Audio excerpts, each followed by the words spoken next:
What's up, guys? So I promised a long time ago that I would make a video on the modification that I did on my crossbow, and I never did. So I'm gonna do a walkthrough right now on how to do it, and hope you guys enjoy the video. Alright guys, so before this video starts, I do want to say that this is pretty much for entertainment purposes. I wouldn't recommend trying this, but a lot of you guys are curious how this works. So yeah, the reason I wouldn't recommend trying this is because, one, it's very hard. The guy that invented this actually took him like 6 months, and it took me about a week because I actually knew what I was doing because I was copying what he did. But yeah, it's not meant to be taken lightly, so I wouldn't recommend doing this. And I can't help you too, because this is something I really can't help you with. I'm gonna try to help you, but I really can't do anything. With the modified limbs, I can. You could just send me your crossbow and I could do it for you. I mean, it is gonna cost you, but yeah, like that's something I could help you with. But this project right here, I can't really do anything. But anyway, I did buy a new spare rail because I have no idea how, but I was able to get a new spare rail. I'll show it to you guys in a sec. But the reason I would recommend getting one is because if you mess up your actual rail, then you're pretty much screwed. Like, there goes your crossbow. You're gonna have to buy another one for like 600 bucks. But I was able to buy a new rail. It was like pure luck. I have no idea how you could get one. I just found it on eBay. But yeah, so I'm going to show you guys what to do right now. Alright guys, so the first thing you want to do is you do have to kind of sacrifice your string stops. So you do have to cut 2 centimeters back. So what I did is I used a chop saw. I just borrowed the one from my school. I was actually able to take this part to my school and use a chop saw there.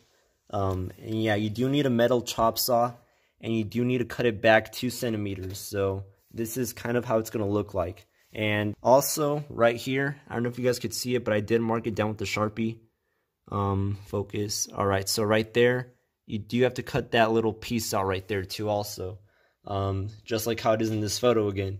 And yeah, that's pretty much the main thing you have to do with your rail. But this is the tricky part. Now that you cut off 2 centimeters off the rail, this hole down here is going to be gone. So what you have to do now is you have to make a new hole just like this one. So what I did is I put mine right in between these 2 little holes right there. So I made a new hole exactly like this one right here. And I used a metal drill press. I actually got that from my school also. I used theirs. And yeah, you need to make a hole exactly like that one so you could actually fit this little attachment that the striker has to attach the riser and the rail. So yeah, that's what this hole is for. And anyway, it's pretty much it. So yeah, just make your rail like this. And anyway, those 3 things are pretty much the main things that I knew I had to do. But the thing that caught me off guard was that the more you cut like down from here, these holes right here are going to start getting smaller. So you're going to have to figure out a way to open up these holes again so the riser could fit back on, because these holes will get smaller as you cut it towards this way. So yeah, mine isn't perfect. Honestly, I don't even want to show you guys because I'm so ashamed, but all I did was I literally cut out this entire like hole out so I could actually fit the riser back on with a Dremel. But yeah, I'm sure you guys could come out with a more creative way. Just try to figure out a way to open this hole up again, make this hole a little bit bigger, and you should be fine. You have to get creative with this. I'm gonna be honest, I didn't really do it professionally. I just try to make it work. That's all I did. But yeah, so that's one thing that you have to do. Just remember, like, that's what caught me off guard. You have to open up these holes again. But yeah, that's pretty much it. That's all you have to do with the striker rail. And oh yeah, I do want to mention too, don't ever take off this piece, the scope mount and all that, because it's a pain in the butt. I mean, I know how to do it, but if you do it for the first time, you're probably gonna break something inside without a doubt. But yeah, so try to keep this intact. But anyway, yeah, so that's pretty much all you have to do with this, and that's pretty much one of the hardest parts. And now let's move on to the actual crossbow. Alright guys, so originally the striker had the cams like this, like on this, facing this way. And oh yeah, and by the way, I do always buy spare parts for the striker every time I see some spare parts on eBay. So if you have something that needs to be replaced for the striker, I might have parts, so give me a message and I might be able to help you.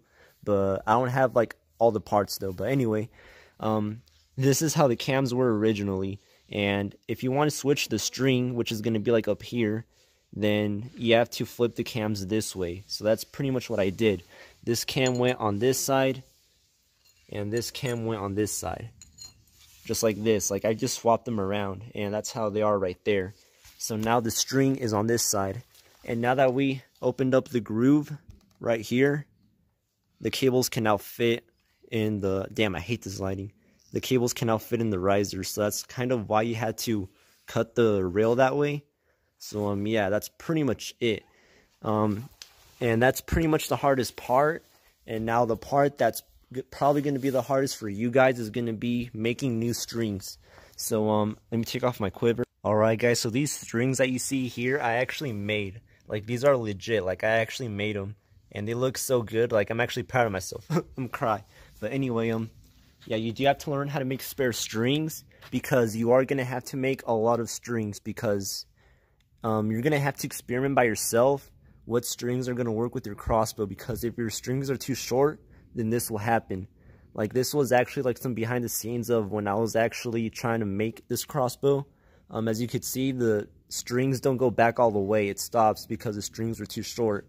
So you do have to like experiment with yourself and try to come up with strings that will actually work. So that's like the hardest part. But anyway, I'm gonna try to help you guys. Alright guys, so I don't know if this is gonna work or help, but I did write down the measurements of my strings and cables and the measurements of the guy that actually invented this. So far there's literally only 2 people in the world that has tried this. But anyway, the guy that invented this, his cables were 59 centimeters and his string was 95 centimeters. And the clip that I just showed you was actually what happened after I made those exact length of strings and cables.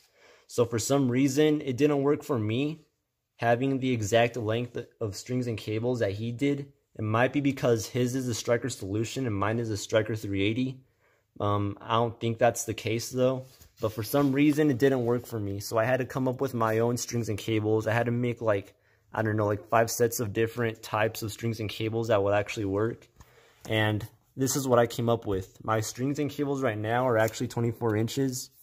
Those are the cables, and the string is 30.5 inches. So those are those measurements.